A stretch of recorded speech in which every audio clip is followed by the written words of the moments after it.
Hello everyone and welcome. My name is Rui, and in this video I'm going to introduce you to the very basics of alarm templates by going over a very simple use case. Now, DataMiner continuously retrieves metric values from your whole product inventory.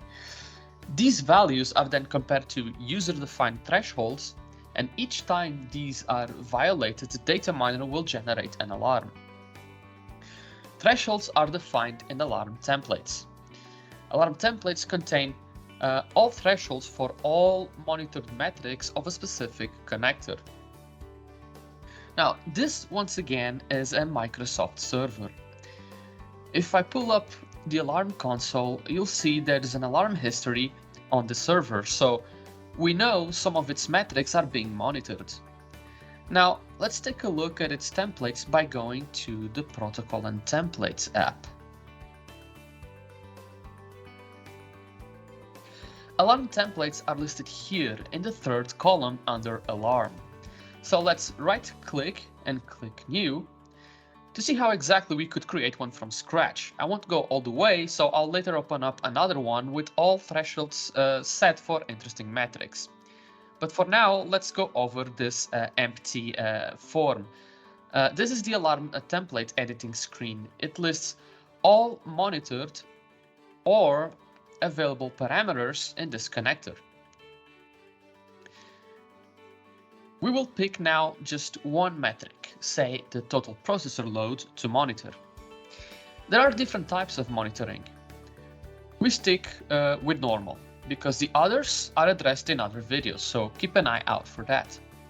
Now we can define our thresholds and say that, for example, if the total processor loads percentage goes above 50, it will generate a warning high alarm. 60 minor high, 70 major high, and 80 and above is critical high.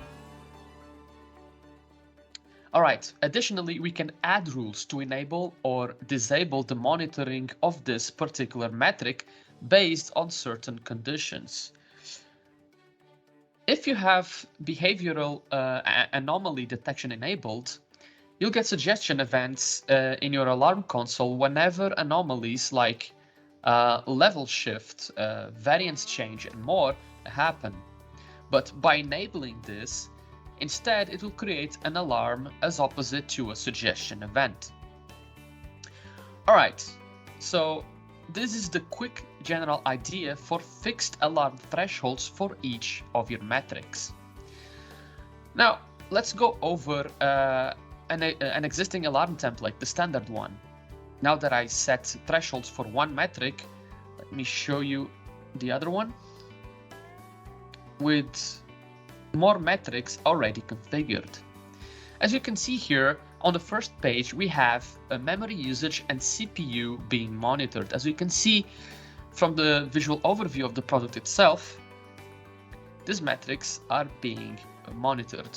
And if they violate certain thresholds, alarms will be generated. Additionally, we have some more metrics that are also monitored. We have here some table parameters that are translated to columns in a table. This table is the task manager. As we can see, we're monitoring CPU for all processes and memory usage for some processes, specifically the SL helper and any process starting with Elastic. Let me see if I can show you from the data page in the product itself.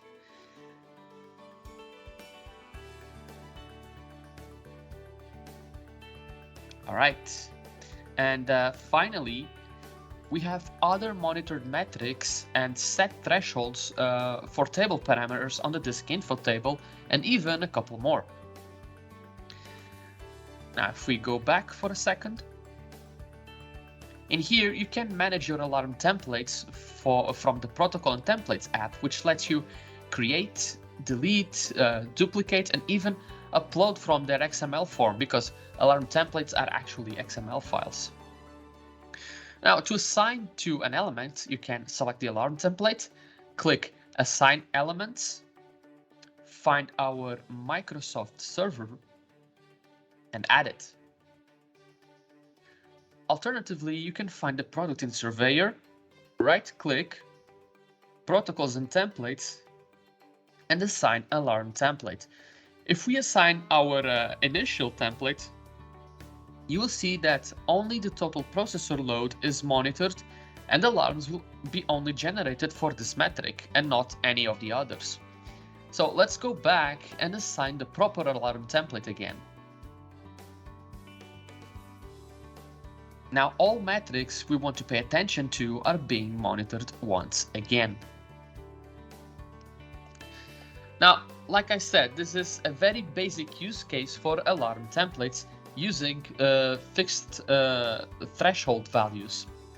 If you're an operator, there's an operator course on Dojo that goes much more into detail about alarm templates. It has all definitions, multiple use cases, in-depth explanations, and much, much more. So I strongly recommend you enroll. If you're on YouTube, we have related alarm template videos linked down below, so be sure to take a look. And we have or will have even more videos addressing different use cases and features for alarm templates as well. So that's all I got for you for now. I hope you enjoyed the video, and I will see you on the next one.